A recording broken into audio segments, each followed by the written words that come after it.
আমার জন্ম 1979 সালে। হয়তো মৃত্যু পর্যন্ত আমি এখানে থাকব, হয়তো 2030 কিংবা 40 যদি পৃথিবী থাকে।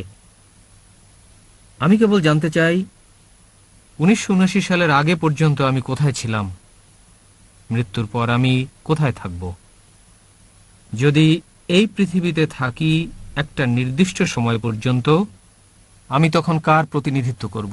ভাই, আসসালামু আলাইকুম রহমতুল্লাহি ওবারাকাতুহু। সুপ্রিয় দর্শক মন্ডলী, দেশ ও দেশের বাইরে থেকে যে যেখান থেকে আমাদের ভিডিওটি দেখছেন, আশা করছি আপনারা আল্লাহর অশেষ রহমতে ভালো আছেন।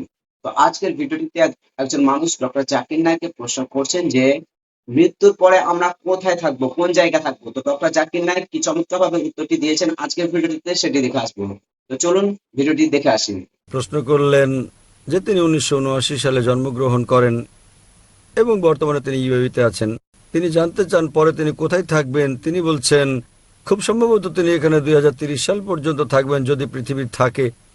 মৃত্যুর পর তিনি কোথায় থাকবেন এবং আপনি কার প্রতিনিধিত্ব করছেন? ভাই, আপনি নিজের প্রতিনিধিত্ব করছেন। যদি না আপনি করে থাকেন কোনো কারসাজি অথবা লুকানোর চেষ্টা কিছু না করেন, যদি আপনি সঠিক হন তাহলে আপনি আপনার প্রতিনিধিত্ব করছেন।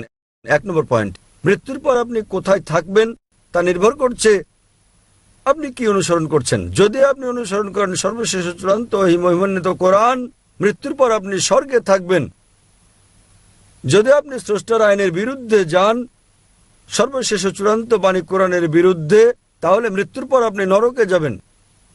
তবে আমি জানি না আপনি মেনে নেবেন কিনা সর্বশক্তিমান ঈশ্বরের নির্দেশ আজ যা আপনি করেছেন 1979 সাল থেকে 2012 সালের 14 এপ্রিলের মধ্যে যা কিছু করেছেন সব মাফ হয়ে যাবে।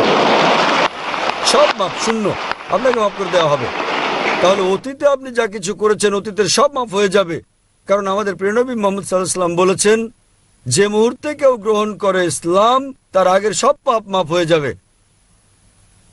তাই স্রষ্টার আইন অনুসরণ করার উপর ভিত্তি করে আপনি কোথায় থাকবেন আমি বলতে পারি, কিন্তু আপনি জানেন না যে আপনি কখন মারা যাবেন। সেক্ষেত্রে যদি আপনি বলেন আপনি জানেন কি বলবো, হয়তো আমি 2030 সাল পর্যন্ত বাঁচবো, তাই 2029 সালে আমি ইসলাম গ্রহণ করব। ভাই, আপনি জানেন না, এমনকি আমিও জানি না কতদিন আপনি বাঁচবেন। এবং আপনি ঠিকই বলেছেন, যদি পৃথিবী থাকে, আমি জানি না কতদিন পর্যন্ত পৃথিবী টিকে থাকবে।